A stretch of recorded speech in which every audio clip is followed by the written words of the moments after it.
Okay, welcome back to your course on the cognitive biases, the cognitive heuristics, I've heard them called, the cognitive allures is what I like to call them, the cognitive tendencies, sometimes even the logical fallacies, whatever. Depending on who you're talking to, they might be called different things, but they talk about the same basic theme here, and that is that cognitive biases are little shortcuts that your brain can take to alter your behavior a little, to make life a little easier on you. It's more complicated than that, but your brain likes to conserve energy.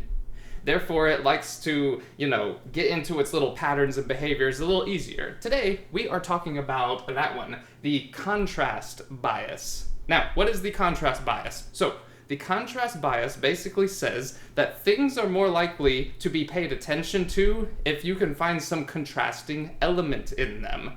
For example, the whole reason you can even see that word up there, or those words up there, this title, is because of contrast, right? You have a white canvas here, and you have a black marker drawing something, and so we can see by contrast. Imagine if I would have wrote up there contrast bias in a white marker. Right, you'd have been like, what does that say? I can't, and you'd be like, never mind, you know what, we're not even looking at that. That's actually right there a really good example. There are certain advertisements that I see, even certain styles of either art or text that is written that it doesn't have enough contrast, and so people get kind of confused, and they're like, man, I'm having to squint, I'm having to look really close, or like you'll see like little banner ads or something, and the words that tell you what the ad is about are too similar in color to the background of the ad, or there's this there's this beautiful beach in Hawaii or something, and they use like blue letters right over like the water, so you can barely see what the letters mean. That's bad use of the contrast bias because there's not enough contrast. Now, obviously, there are other ways in your life where this is just as effective, just as important, all right? So, contrast bias, one way that you want to use it, especially to your own advantage, is to separate yourself from the pack. All right, so when you go in for a job interview or something, you want to be able to contrast your own qualities and your own experiences or expertise with those of everybody else. If you just say, yeah, I can be here from 9 to 5, they're going to be like, okay, well, what else can you do? And you're like, I can be here from 9 to 5. They're going to be like, that's not enough contrast. Like, we need a little bit more than that. Everybody in here can be in here from 9 to 5. That's just the minimum prerequisite of us even looking at you. What sorts of qualifications do you have? Expertise, experiences, blah, blah, blah, blah, blah, right? So, let's start with an example here of the contrast bias. So that's a good one right there. I already talked about just the literal, our eyes being able to see different colors, right? This is very important when you're running ads, or if you're writing, like, let's say, imagine like you were writing a book or something, and you made the words a very, very light gray, but the paper is white, then people won't be able to read it. It'll be too hard. All right, so that will make them just be like, you know what, I can't do it anymore. Their brain gets tired. That's the whole reason these biases exist. The contrast bias exists because when you start feeling your brain get tired, or when your brain starts feeling itself get tired, it's like, you know what, no, we're not doing whatever this is anymore because we want to conserve energy. And it's like, there's not enough contrast to understand it. And I'm having to work really hard to find some sort of contrast. Doesn't like that sort of thing, right? And it makes you alter your behavior so that you're like, hey, there's not enough contrast, or sometimes there's too much contrast, and we don't want to, right, deal with that at all. So I'm going to put an example up on the board here of just some different ways that you can contrast. Let's just talk about classes. This is a class. All right, everybody can understand what a class is. People have probably gone through K through 12 or whatever it is. You might have been in college. You might have taken multiple classes like this or courses like this. So let's say that there are two different courses out there. There's millions of courses, but somebody has two different ones that they're thinking about recording, or they're thinking about putting up. And the first one is a course on, let's draw a square here and put a riff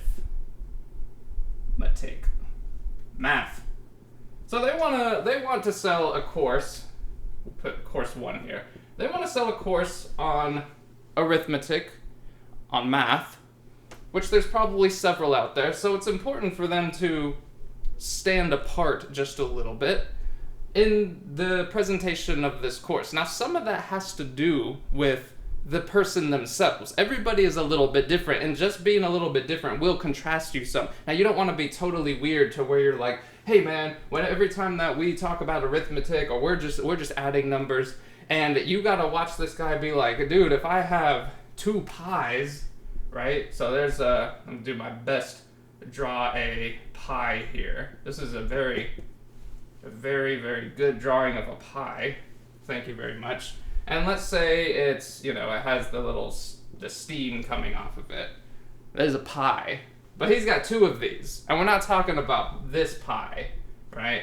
That's, is that even part of arithmetic? I think you start getting into pre-algebra when you start talking about that one.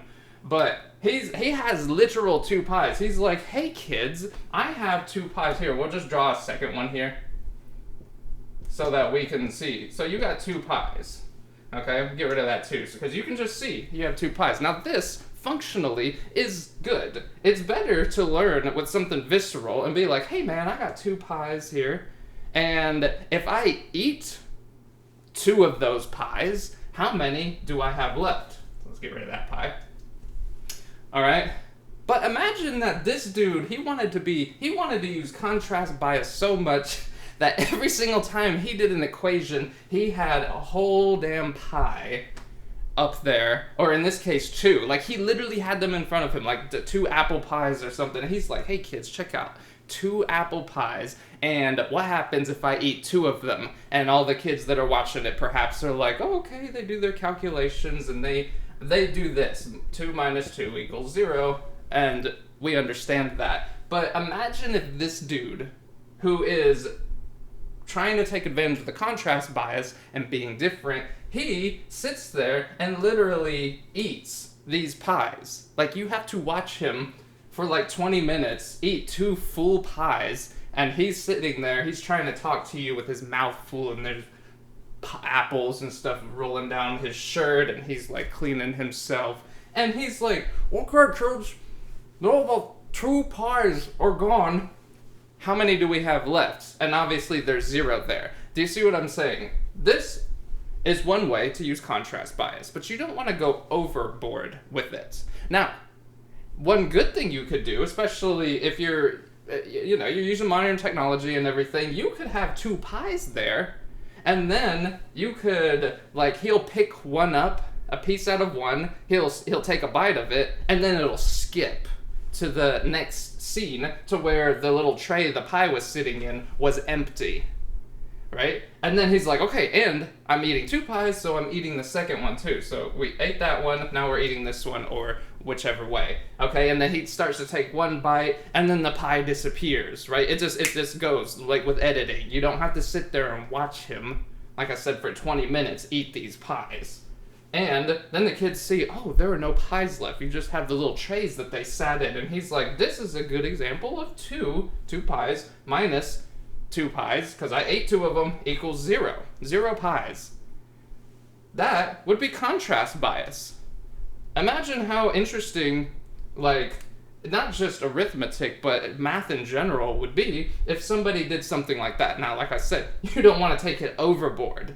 You can contrast too much, and this is important because with all of these things, I also need to tell you they're reversals. Like, if you do it too much, you don't want to, because there's such a thing as a bias that is familiarity bias is one of them. You need to be similar enough to your subject matter that people aren't like, this is completely different than what I thought that arithmetic was gonna be like. And if you're sitting there watching someone eat pies for 20 minutes, they're like, nah, this is too different. We're just watching some man gorge himself. We're not actually learning arithmetic because the actual instruction is only like 2 minutes of that whole video, and the other 20 minutes is him eating pies. That's too much contrast. Imagine like you wanting to sell, let's talk about course 2 here. Yeah, we'll put course 2 right here. That's fine. Let's say you're thinking about that. You're like, okay, I like this arithmetic idea. I can make it interesting. I can, pies are probably a little expensive. You might want to use crackers, or I don't know, some animal crackers, or maybe some candy like M&Ms, or I don't know what you want to use, but you can do that. And then the advantage of candy is you can just eat it, right?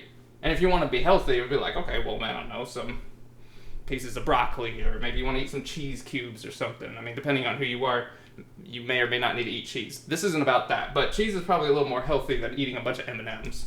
But you can just eat those, right? You ever see the cheese cubes that have little picks in them, right? At the grocery store when they're giving out free samples, you could eat 2 of those. Just be like, now how many are left? But you don't want to contrast it with this. But if you're teaching arithmetic, this is good contrast, though. Eating 2 things in order to, what? To get the message over. Now let's talk about course 2. If you had a course here, course 2, and you understand the contrast bias, or you understand you need to, stand out in some way, but your course is so out there, you're like, I need to find something that nobody is teaching, right? And it's so out there, though, that there's a reason nobody's teaching it. Like, imagine if this was your course, all right? How to drive. Let's spell that correctly. How about that? Drive your car into a brick wall. Imagine if you made a course on how to drive your car into a brick wall. That was the whole thing about your course. You're like, dude, nobody is making courses on this. This is crazy. I found the next best thing, or a trend, and if no one else is doing it, which is true, then there's a lot of contrast. But it needs to be familiar and useful enough too. Remember, familiarity bias is like, okay, have you ever seen anywhere a course that's even similar to how to drive your car into a brick wall? That's the opposite of what people want to do with their car. Okay, you try to sell this course right here, you probably will get 0 people to buy it, and you might actually, I don't know, get in some legal trouble because you're talking about something that's pretty dangerous here. All right, that's too much contrast. Just like sitting and watching a man eat 2 pies in 20 minutes to teach arithmetic to children is too much contrast. Now, children understand what eating is, and especially things like candy or whatever. It depends on, if you want to feed your children candy or not. We're not getting into that discussion. Let's say for this example, it's okay if they eat 2 M&Ms. All right, so you have 2 M&Ms down there, and you're like, okay, we take a couple away, and you make a whole course around that. And I understand there could be courses that are like that. This is just an example. You know what they do a lot in school is you open a textbook and you're just crunching numbers. You're doing this right here. You're using an expression like this, like an equation. And those are very valuable, yes, but when you only work with those, especially when you get into higher maths, you start doing a lot more of that and a lot less illustration and real life stuff. That's when it gets much harder to process, because you're not doing something like the quadratic equation every day. You write the quadratic equation up here, and you're like, okay, so this, you just need to know it. And they have no reference. They're like, okay, what does that have to do with pies, though? It's like, okay, 2 pies, 1 pie, quadratic equation, how does that fit into that? Do you see how, it's so abstract, it's much harder. So, anybody that wants to, right there, anybody that wants to figure out how to teach something like geometric formulas or the quadratic equation or algebraic formulas or something, and be able to do this kind of thing, not the 20 minutes of eating pies, but you see what I'm saying? That is going to be some good contrast, and it'll be a breath of fresh air to the people you are teaching, because they're like, man, I have to go into class and we got to sit down, we got to open our textbooks or whatever it is that they do. When I was in school, that's what we did. Now it might be like we got to scroll through an iPad or something. I don't know, but that's not as visceral as this. All right, this is contrast bias. So I hope that we learned a lot today on what that is. Basically, like I said, contrast bias is your ability to separate yourself from the pack and show how you are unique without going too far, though, because you still need to use familiarity bias a little bit. That's why if you ever watch movies, almost all movies are exactly the same. right? If you think about the hero's journey, that is the story of most movies, especially fantasy movies or sci-fi movies or just fiction in general. It doesn't have to be something like sword fighting and stuff. It could just be like what's going on in your daily life. But you see these struggles, you have the call to action, and you go and you fight for what it is that you want, and you come back the hero. That is the basis of most stories. That's the familiarity bias. You do your story using that, great. And then you add contrast, though, by not telling the same exact story. Does that make sense? Okay, so I hope we learned a lot here today. Hope you liked this one, and we will see you in the next one. Thank you.